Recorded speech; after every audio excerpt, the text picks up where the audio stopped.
Hey guys, welcome back to Clownfish TV. This is Kneon. I'm here with Geeky Sparkles. Hello. And we're going to talk about the Sonic the Hedgehog movie. We went to go see it tonight. Yep.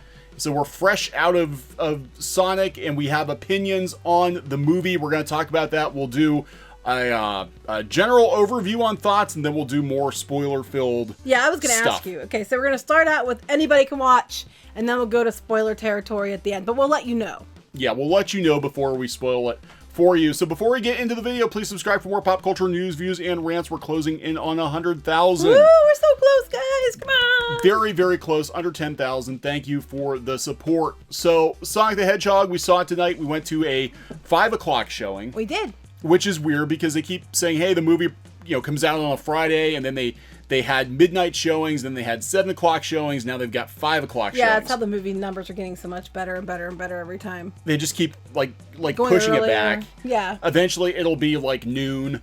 Probably. It's like, then why, at that point, why don't you just say the movie comes out on this day? Well, they'll say that. It'll come out on Thursday, and then they'll start it on Wednesday. So, yeah. Yeah, so anyway, initial thoughts. Well, you go first. My initial thought is I liked it quite a bit, actually. I'll tell you the truth. I was very happy about the redesign. I wasn't feeling that good about the movie, though, because I'm like, this movie... Look, most video game movies are pretty atrocious, and Detective Pikachu is one of the few video game movies that were actually good, but I kept thinking, we're going to go and support it because they did change the design for the fans, and I give them props for that, but I honestly did not expect the movie to be that good. And I was surprised. Maybe it's because I had the lowest possible expectations for it. But it was a genuinely funny movie. It moved along at a pretty fast pace, no pun intended. Jim Carrey was Jim Carrey from the 90s. Yeah. And, it felt like a love letter kind of to the 90s. It really did. With Sonic the Hedgehog and Jim Carrey acting like he did 20 years ago. And, it wasn't the greatest movie ever, but I think it worked. Well, see, I had higher expectations than you did going into it. So for me, it was about what I thought it was going to be. Okay. So I think I liked it the least out of all of us. And that's not saying I didn't like it. I really liked it. I'm just saying I think I was the one going in with a higher expectation, so I came out satisfied with what I got. You know what I'm saying? Yeah, you didn't feel ripped off. No, though, right? no. And then now I honestly think Detective Pikachu is a little bit better. Pinky Bee was gonna fight me on that because she's like, nope, you're wrong. So it's good. I'm not saying it's not good. That's not what I'm saying at all. What I'm saying is you came in with low expectations, and you were happy. I came in with the expectations I had, and I was happy because it was exactly what I expected. It wasn't like it was far beyond what I expected, but I had a lot more expectations than you did. Yeah, that's true. The kids both enjoyed it quite a bit. So I pulled this tweet up because. He did say. He said to me in the lobby of the theater, he said the movie didn't have the right to be that good. It was genuinely funny. It had some really funny jokes in it, and it did have some fart jokes, but it had some funny what was jokes. missing was the racist comments, the homophobic comments, and all the things that Twitter has been campaigning and rallying behind. That none of that was in the movie. No. I'm just pointing that out. Were you disappointed? No, not at all. Okay, that wasn't in the movie. No. So I guess we'll start getting into some spoiler territory. I would give it, on a scale of 1 to 10, what would you give Sonic? I don't know, 7.5.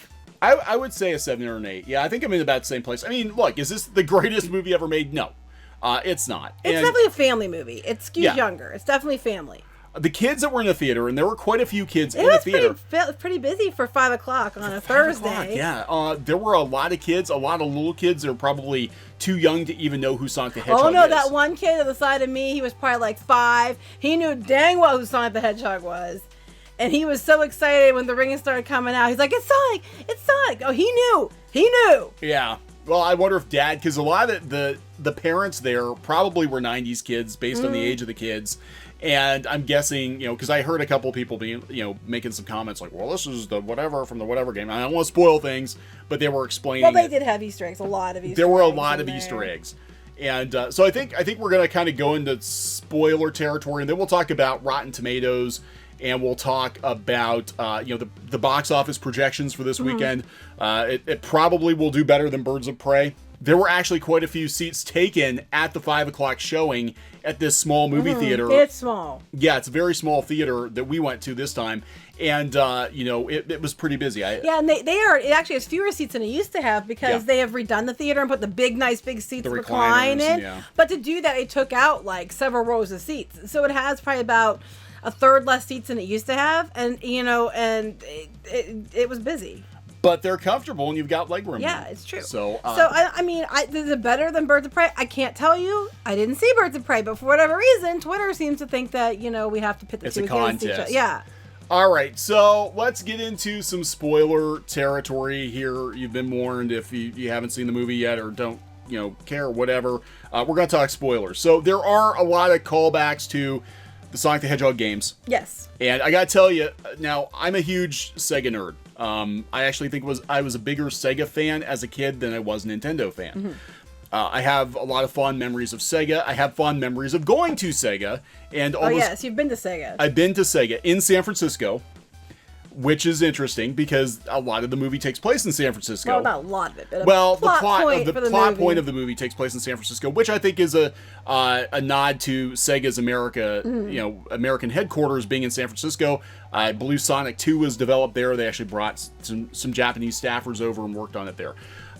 There are a lot of callbacks. They even start off at the beginning. Sega has a Marvel Cinematic Universe style. Yeah, they kind of do. Style intro, and it has all these screens from all these classic Sega games. And I'm sitting here thinking to myself, like, are they going to try to create a Sega Cinematic Universe? I don't know. It seems that way. Do we want them to create a Sega Cinematic Universe? I don't know. That worries me. You might have a good one here and there, but then, you might not. So I don't know. I had to turn my head for a second. I don't know if some of those games are going to translate well, and they definitely can't coexist in the same universe as Sonic. But it was pretty interesting to see. So Sega's obviously got more plans to do more movies. And, immediately we start out with, very familiar looking game level, basically. Yeah, it was, yeah. And they have, Baby Sonic, because we got to talk about Baby Sonic. But they're just explaining to you where he came from and how he got to our planet. Right, which is a kind of a different origin for Sonic. But the bad guys are freaking echidnas. Mm-hmm. Which means, I think, if we get a sequel, we're probably going to see my man Knuckles. Probably. If you watched our gaming live stream with Sonic Adventure 2, I love Knuckles. He's like my favorite Sonic character, so it was kind of cool to see that. But yeah, we've got the towns called Green Hill, Green Hills, like the Green Hill Zone. The music, they've got a lot of the classic tunes from Sonic kind of arranged throughout the course of the movie. And should we spoil the ending? I don't think unless you need to. I wouldn't. Well, if they're listening, they're already getting spoilers. Look, they're clearly setting this up for a sequel because you want to stick around post-credits. Oh, yeah. That you can, yeah. You want to stick around for the post-credits scene.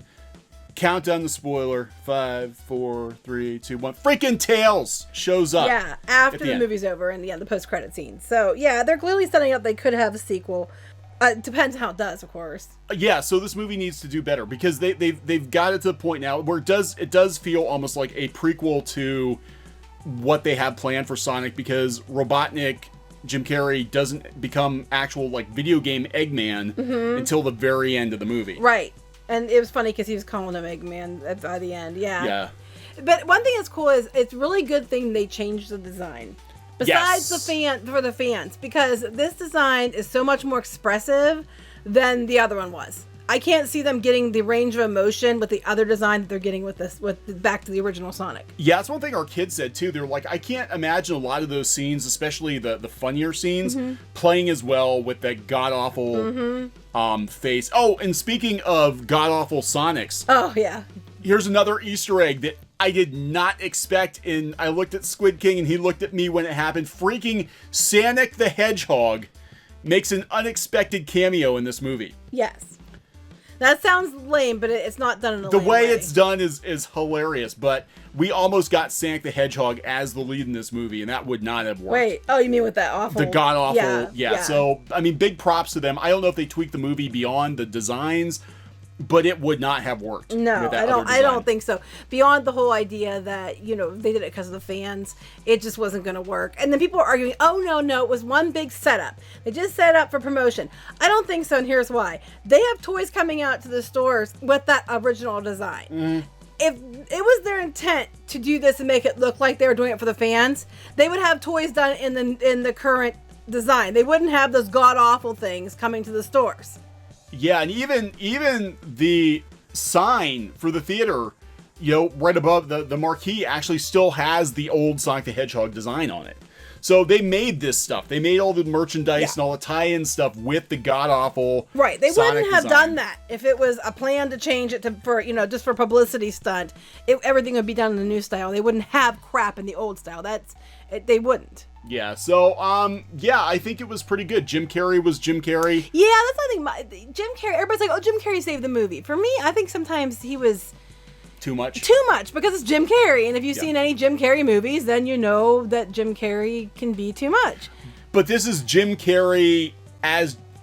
this movie is so 90s, It is. it hurts. It's very 90s. I mean, even the kind of movie, if they had this kind of technology in the 90s to make Sonic, interact the way he is. I mean, they tried it before, it didn't work very well with some movies, but if you could imagine them having today's technology, today's animation technology in the mid 1990s, they would have cast Jim Carrey as Dr. Robotnik. 100%. And he pulls it off very Absolutely. Well. I mean, this is Jim Carrey kind of as the Riddler, from Batman. Or Ace Ventura or whatever, it's Jim Carrey. So you can imagine, because Jim Carrey's always Jim Carrey over the top. It's like that. Well, he hasn't been in a long time. That's the thing. He did more dramatic roles. Right. He's back to what he, did best. What worked. And the thing is, because, he's not a young guy anymore. I mean, he's not old by any means either, but it's a lot of physical stuff that we usually expect from Jim Carrey. And he does it completely. You wouldn't thought anything. If you could have saw this in the 90s, you would have thought it fit right in. Yeah. Honestly, he looks pretty good for his age. He looks pretty much the same. He looks pretty much the same. A little gray around the beard and whatever. But he's actually. I'm surprised he can pull off the physical stuff. But he can, and he does, and it looks like it was in the 90s. Go him for being able to pull that off. It was a cute movie. It's like I said, it's definitely a family one. Don't be afraid to take your family. Don't listen to the crap on Twitter. No one needed to go to the Birds of Prey safe space. It's that's all a load of crap, which we all knew. Yeah, I don't know how Birds of Prey is going to do this weekend compared to Sonic. And there are a couple other movies coming out this weekend, too. Yeah, it was, sure. Fantasy Island, and was it Downfall or something? Downhill. Downhill, yeah, that so was it. We're going to talk I about... don't even know what that is. We're going to talk about the box office. The Photograph, Fantasy Island, Fantasy Island, which is a horror movie. Yeah, someone made that a horror movie. That's just weird to me. It's a horror movie. I saw the previews for it. I'm like, what the hell did you do to Fantasy Island? It looks horrible. And I thought it was a parody or something, and no, it's like legit Fantasy Island. It's like a horror movie, yeah. But they're saying that they're projecting 45 to 50 million this weekend. Well, we don't know. Projections can change, though. That's true. We don't know. We saw that with Birds of Prey. But I will say, like I said, this was a smaller theater. It was a 5 o'clock showing, and a lot of the seats were already sold out. A lot of people are telling us that seats have been sold out. Right. I think how people couldn't get showings till later tonight because the first showings were sold out. Yes. So it might do okay, but there's a lot of competition for Birds of Prey. I mean, Photograph is coming out, it's PG-13, Fantasy Island, Downhill and Sonic, and they're saying they think Birds of Prey is still going to make like 18 to 20 million this weekend, but I don't know. I'll wait for Voodoo or whatever. What, Birds of Prey? Yeah, I don't know. We'll see what happens. They didn't change the marquee though. Well, they really can't. Oh yeah, they didn't have Harley Quinn. Birds of Prey. Yeah, it says Birds of Prey. It still says Birds of Prey on the marquee at the theater we went to. So apparently they didn't get the memo. They have to change the name. Oh, or they just don't care. Or they just don't care. They're like, nobody's going to see it anyway. So they just don't care. But anyway, if you were wanting to take your kids, definitely take your kids to go. It's fun if you're like Sonic. If you grew up in the '90s and 80s and '90s and just want something fun, it's fun. Yeah, it was a very fun movie. And I think that's the best thing I can say about it. Don't expect anything deep, but it is fun. I think it's rewatchable. Oh yeah, I'd watch it again. Yeah, and I won't watch Captain Marvel again or The Last Jedi again. So yeah, it was cute. I think kids are gonna like it. Families are gonna really enjoy it, and I hope it does well. because Well, I know this is wrong because there's way more audience scores than this. Let me refresh it. The audience score is going up. It keeps fluctuating. They keep trying to drop it below 90 and then it shoots back up. But this was earlier, it was in the 70s and now it's down to 64 because, Yeah, it's interesting. I saw one review in particular. I mean, I don't expect the critics to like this movie. A lot of the ones that were reviewing it badly gave Birds of Prey, stellar reviews. Just pointing that out. Yeah. This was expected. Yeah, this came from AV Club, and no digital makeover or smaller teeth can fix everything wrong with Sonic. And what was wrong with it? They just completely nothing about this movie they liked. But you get to the comments, they basically said this reviewer doesn't like anything. They even hated Detective Pikachu for some reason. So, boy, it sucks to be them. They hate everything. Yeah. I mean, look, this movie is not. It's not Academy Award material. No. It's never gonna be. But I think anymore, like my expectations for video game movies are so low that any video game movie that's even serviceable, I'm like, hey, that was actually not bad. Yeah. Well, I went in with better expectations than you did, and my expectations were met. Yeah, so there we go. Yeah. Nobody was disappointed. Definitely go check it out if you're a Sonic fan or a 90s fan or just need something to do this weekend. Right. And if no other reason than the fact they actually listen to the fans, guys. Yeah. I mean, when you have so many people in Hollywood, so many studios in Hollywood, basically, going opposite what they know the fandom wants, and then calling the fans names and these people on Twitter, these hate mobs on Twitter going out calling people, racist, misogynist, whatever, because they don't like a movie. The fact that they listened to the fans and they course corrected was a nice change of pace. And you have to put your money in your mouth is when you complain and they listen to you, then you're like, oh, well, I have to support it now because they listened. And that's what we did. Yeah, because you're no different than they are. You have a lot of people that are screaming about things on Twitter, and then they never actually buy the product or support the movie or anything. They had no intention of it. They just wanted to scream. And in this case, yeah, they listened. So reward them, because we want to see studios, create more fan-friendly entertainment if they're dealing with an existing property. I don't even care if they take chances and make some changes, as long as they do it in a way that stays true to the property and they don't treat the fans like crap. Yeah. Because not everybody's going to like it, and that's okay. And not everybody, and a lot of people are going to like it, and people you might disagree, and that is also okay. You're allowed to like it. You're allowed not to like it. I wish people would understand this. Like, people disagree with me all the time, and that's fine. Well, it's fine. But you're not allowed to disagree with them, because that's right. So they will make sure that they harass you endlessly. They do. Disagree with them. So I guess we're gonna wrap this one up. Yep. Check it out if you got the time. It's definitely worth it. And we'll talk to you guys later. Bye. Hey guys, thanks for watching Clownfish TV. Please consider supporting the channel. Go to clownfishsupport.com. That's clownfishsupport.com. And if you want to join our community, go to clownfishtalk.com. That's clownfishtalk.com. Please subscribe, ring the bell for notifications. We will talk to you next time.